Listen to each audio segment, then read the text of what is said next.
नमस्कार। प्रादेशिक समाचार के साथ मैं पूनम किरकेट्टा। पहले मुख्य समाचार। नई सरकार के गठन के बाद केंद्रीय कैबिनेट की पहली बैठक में पीएम आवास योजना के तहत 3 करोड़ अतिरिक्त घर बनाने का फैसला। प्रधानमंत्री नरेंद्र मोदी ने किसान सम्मान निधि की 17वीं किस्त जारी की। 9 करोड़ 30 लाख किसानों को मिलेगा लाभ। पूर्व मुख्यमंत्री हेमंत सोरेन को हाईकोर्ट से फिलहाल कोई राहत नहीं, 12 जून को फिर होगी सुनवाई। और मौसम विभाग ने राज्य के अधिकांश जिलों में 14 जून तक हीट वेव की चेतावनी जारी की। रांची में हल्की बारिश से थोड़ी राहत। और अब समाचार विस्तार से। नई सरकार के गठन के बाद केंद्रीय कैबिनेट की आज शाम हुई पहली बैठक में पीएम आवास योजना के तहत 3 करोड़ अतिरिक्त घर बनाने का निर्णय लिया गया।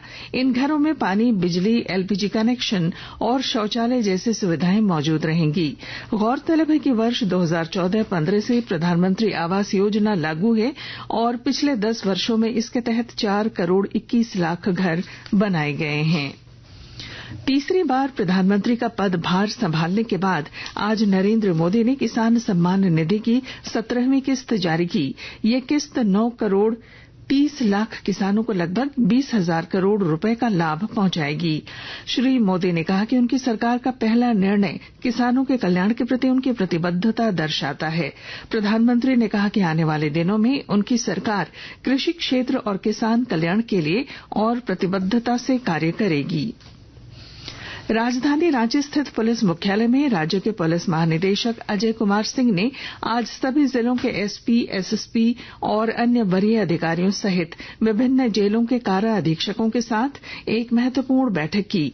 बैठक के दौरान पुलिस महानिदेशक ने पुलिस अधिकारियों से राज्य में अपराध और विधि व्यवस्था की स्थिति के संबंध में जानकारी ली और अपराध पर नियंत्रण के लिए आवश्यक निर्देश भी दिए।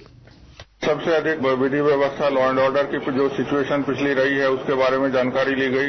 उसके अलावा पुलिस के जो डिफरेंट आयाम होते हैं, पैरामीटर्स, उनके बारे में भी डिस्कशन हुआ, जिसमें वारंट्स का एग्जीक्यूशन और इन्वेस्टिगेशन का स्टेजेस उनके किस स्थिति में है, क्राइम कंट्रोल के बारे में चर्चाएं की गई। उसके अलावा स्पेसिफिकली पॉक्सो से रिलेटेड जो केसेज होते हैं उसका कितना रजिस्ट्रेशन हुआ, कितना उसका डिस्पोजल हुआ, कितने समय में हुआ, उसके बारे में चर्चा की गई। सर्टिफिकेट केसेज जो डिस्ट्रिक्ट में पेंडिंग रहते हैं उसके बारे में चर्चा की गई और कुछ इकोनॉमिक ऑफेंसेस के बारे में, जिसमें कि अवैध खनन से संबंधित मामले हैं, उसके अलावा फिर अवैध शराब से रिलेटेड जो मामले हैं उसके बारे में भी चर्चा की गई। पुलिस का इंफ्रास्ट्रक्चर किस हालत में है, वाहनों की क्या स्थिति है, बिल्डिंग वगैरह की क्या स्थिति है, उसके बारे में भी चर्चा की गई। खासतौर से जो एनडीपीएस एक्ट है उसके बारे में चर्चा की गई। पुलिस महानिदेशक ने यह भी कहा कि राज्य में अब सिर्फ 5 जिले नक्सल प्रभावित रह गए हैं। इनमें सबसे अधिक नक्सल प्रभावित जिला चाईबासा है, जहां पुलिस अभियान तेज गति से चल रहा है। झामुमो के केंद्रीय महासचिव सह प्रवक्ता सुप्रियो भट्टाचार्य ने भाजपा पर केंद्रीय मंत्रिमंडल में झारखंड को उचित हिस्सेदारी नहीं देने का आरोप लगाया है। रांची में आज प्रेस वार्ता आयोजित कर उन्होंने कहा कि अभी भी मंत्रिमंडल में 7 जगह खाली हैं और इसमें झारखंड को एक और कैबिनेट मंत्री और एक राज्य मंत्री स्वतंत्र प्रभार का पद मिलना चाहिए। इस बीच भाजपा के प्रदेश प्रवक्ता प्रतुल शाहदेव ने झारखंड मुक्ति मोर्चा पर पलटवार करते हुए कहा कि झामुमो नीत गठबंधन सरकार किसी भी सूरत में यहां के आदिवासियों और मूलवासियों का विकास नहीं चाहती। रांची में पत्रकारों से बातचीत में उन्होंने कहा कि भाजपा की केंद्रीय कैबिनेट में क्षेत्रीय और सामाजिक संतुलन का विशेष ध्यान दिया गया है। झारखंड में कांग्रेस लोकसभा चुनाव में हुई हार और जीत की विस्तृत समीक्षा 12 जून को करेगी। इस संबंध में प्रदेश कांग्रेस प्रवक्ता सोनल शांति ने कहा कि पार्टी को झारखंड में आशानुरूप परिणाम प्राप्त नहीं हुए, इसलिए प्रदेश कांग्रेस अध्यक्ष राजेश ठाकुर के निर्देश अनुसार 12 जून को मोरहाबादी में प्रदेश कांग्रेस कमेटी की विस्तारित बैठक बुलाई गई है। समीक्षा बैठक में प्रदेश कांग्रेस प्रभारी गुलाम मोहम्मद मीर मुख्य रूप से उपस्थित रहेंगे। राज्य के वित्त मंत्री डॉक्टर रामेश्वर उरांव ने आज लोहरदगा जिले के किस्को प्रखंड के कई गांवों का दौरा किया और उनके साथ संवाद किया। इस दौरान डॉक्टर उरांव ने ग्रामीणों की समस्याएं सुनी और उनके निदान का भरोसा दिलाया। मंत्री ने कहा कि उनकी सरकार जन समस्याओं के समाधान के लिए प्रतिबद्ध है। सरकार सभी वर्गों के कल्याण के लिए कदम उठा रही है। तेजी से बदल रहे वातावरण को देखते हुए देवघर जिले में पौधारोपण अभियान चलाया जाएगा। विस्तृत ब्यौरा दे रहे हैं हमारे संवाददाता।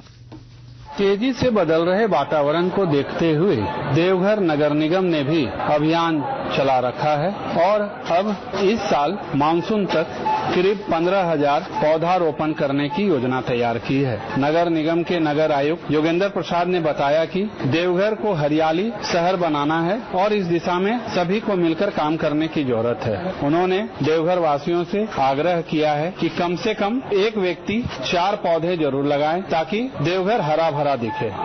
संथाल की धरती में भी अब पर्यावरण का प्रतिकूल असर पड़ने लगा है, जिसके कारण वातावरण काफी गर्म हो रहा है और इस वातावरण को संतुलित बनाए रखने के लिए पौधा बहुत ही जरूरत है। हमें स्वच्छ हवा चाहिए तो पौधा लगाना जरूरी है। आशीष कुमार अम्बष्ट, आकाशवाणी समाचार, देवघर।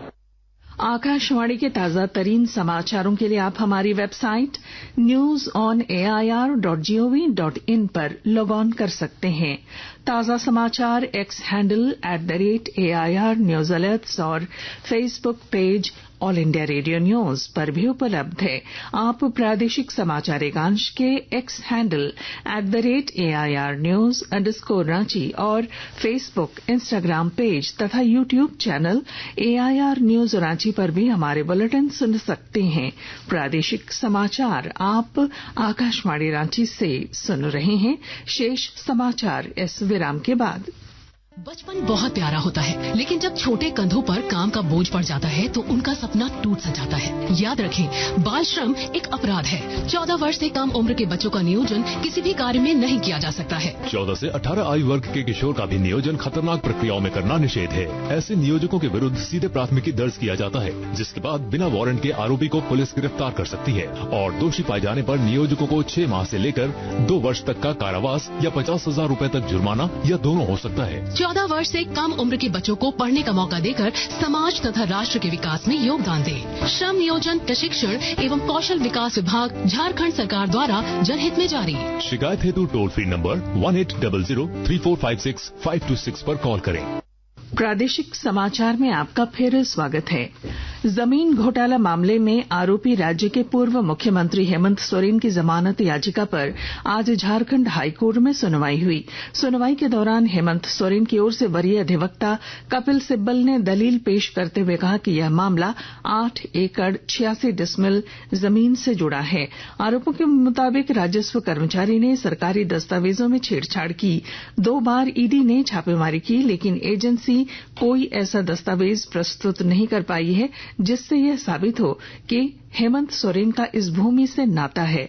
कपिल सिब्बल ने 1 घंटे से ज्यादा समय तक बहस की, जिसके बाद कोर्ट ने ईडी की बहस सुनने के लिए बुधवार की तिथि निर्धारित की। पूर्व मुख्यमंत्री हेमंत सोरेन की पत्नी कल्पना सोरेन ने विधानसभा के सदस्य पद की शपथ ले ली है। कल्पना सोरेन गांडेय विधानसभा से नवनिर्वाचित विधायक हैं। श्रीमती सोरेन को आज झारखंड विधानसभा के स्पीकर कक्ष में अध्यक्ष रविन्द्रनाथ महतो ने शपथ दिलाई। इस दौरान कल्पना सोरेन के साथ मुख्यमंत्री चंपाई सोरेन और मंत्री सत्यानंद भोक्ता मौजूद रहे। रक्षा लेखा अपर महानियंत्रक देविका रघुवंशी ने आज रामगढ़ जिला स्थित पंजाब रेजिमेंटल सेंटर के वेतन लेखा कार्यालय के नवनिर्मित भवन का उद्घाटन किया।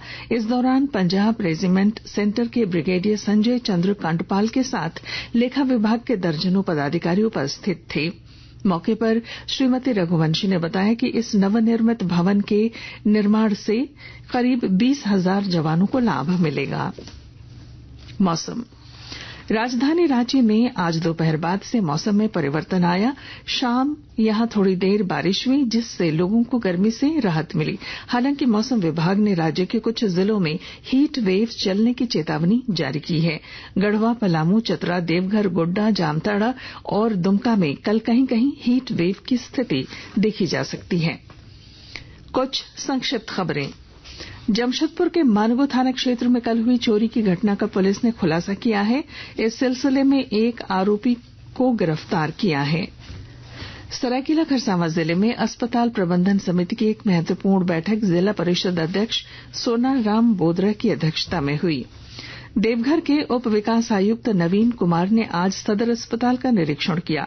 इस दौरान उन्होंने सदर अस्पताल में मरीजों की सुविधा को लेकर किए गए इंतजामों का जायजा लिया। हजारीबाग जिले में उपायुक्त नैन्सी सहाय ने आज पेयजल एवं स्वच्छता और जल जीवन मिशन की समीक्षा बैठक की। और अब अंत में मुख्य समाचार। नई सरकार के गठन के बाद केंद्रीय कैबिनेट की पहली बैठक में पीएम आवास योजना के तहत 3 करोड़ अतिरिक्त घर बनाने का फैसला। प्रधानमंत्री नरेंद्र मोदी ने किसान सम्मान निधि की 17वीं किस्त जारी की। 9 करोड़ 30 लाख किसानों को मिलेगा लाभ। पूर्व मुख्यमंत्री हेमंत सोरेन को हाईकोर्ट से फिलहाल कोई राहत नहीं। 12 जून को फिर होगी सुनवाई। और मौसम विभाग ने राज्य के अधिकांश जिलों में 14 जून तक हीट वेव की चेतावनी जारी की। रांची में हल्की बारिश से थोड़ी राहत। और इसके साथ ही आकाशवाणी रांची से प्रादेशिक समाचार का ये बुलेटिन समाप्त हुआ। नमस्कार।